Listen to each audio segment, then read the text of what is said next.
வணக்கம் பக்கா டிவி நேயர்களே, எப்படி இருக்கீங்க? நல்லா இருப்பீங்கன்னு நான் நினைக்கிறேன். இன்னைக்கு நான் செய்ய போறது வெள்ளை பணியாரம்.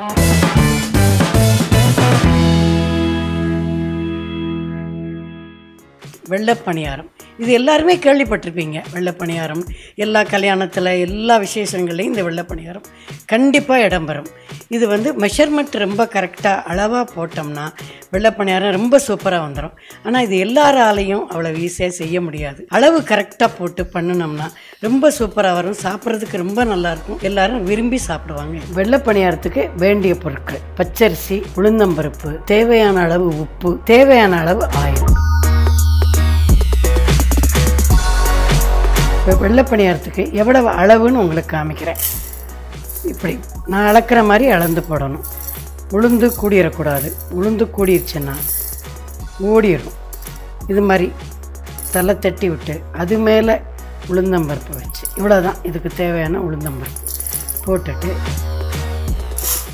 இது உளுந்து குறைஞ்சா வலுத்து போன மாதிரி ஆயிரும். கூடி போச்சுன்னா எண்ணெயில் கலைஞ்சு போயிடும். இப்போ மாவு ரெடி ஆகிடுச்சு. ஸ்டவ் பற்ற வச்சு ப்ரெஷர் பேனை வச்சு இந்த பணியாரம் ஊற்றி எடுக்கிற அளவுக்கு ஆயில் ஊற்றி, ஆயில் நல்லா காஞ்ச உடனே மாவு எடுத்து ஒன்றொன்னா ஊற்றலாம், ரெண்டாக ஊற்றலாம்.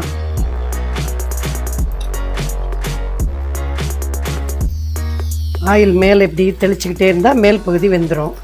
திருப்பி விடணும். திருப்பி விட்ட உடனே எடுக்கணும். ரொம்ப வேக விட்டால் ஹார்டாயிரும்.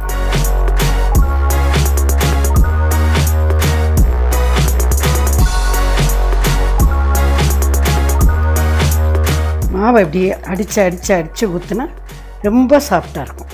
இதுக்கு சைட் டிஷ் தக்காளி சட்னி வச்சோன்னா டாங்கரா சட்னின்னு சொல்லுவாங்க, அதையும் வச்சு சாப்பிட்டுப்பாங்க. ஓகே வியூவர்ஸ், வெள்ளை பணியாரம் ரெடி. யார் யார் சாப்பிட்றீங்க? வீட்டில் இதை பண்ணி பாருங்கள், எப்படி வருதுன்னு சொல்லுங்கள்.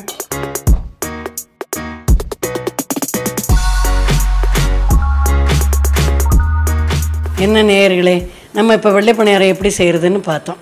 நீங்களும் வீட்டில் இதே மாதிரி ட்ரை பண்ணி பாருங்கள். மெஷர்மெண்ட்டுக்கு அளவாக கரெக்டாக போட்டிங்கன்னா வெள்ளை பணியாரம் ரொம்ப சூப்பராக வரும்.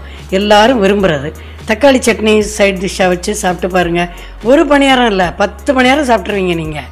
இது எல்லார் வீட்லேயும் கேஷுவலாக செய்ய முடியும். செஞ்சு பாருங்கள். இதில் ஏதாவது டவுட் இருந்தால் கமெண்ட் பாக்ஸில் போடுங்க, நான் உங்களுக்கு கிளியர் பண்ணுறேன். இந்த வீடியோ உங்களுக்கு பிடிச்சிருந்தால் லைக் பண்ணுங்கள், கமெண்ட்ஸ் பண்ணுங்கள், மறக்காமல் பக்கா டிவியை சப்ஸ்கிரைப் பண்ணுங்கள். மீண்டும் ஒரு நல்ல செட்டிநாடு டிஷ்ஷோடு உங்களை சந்திக்கிறேன்.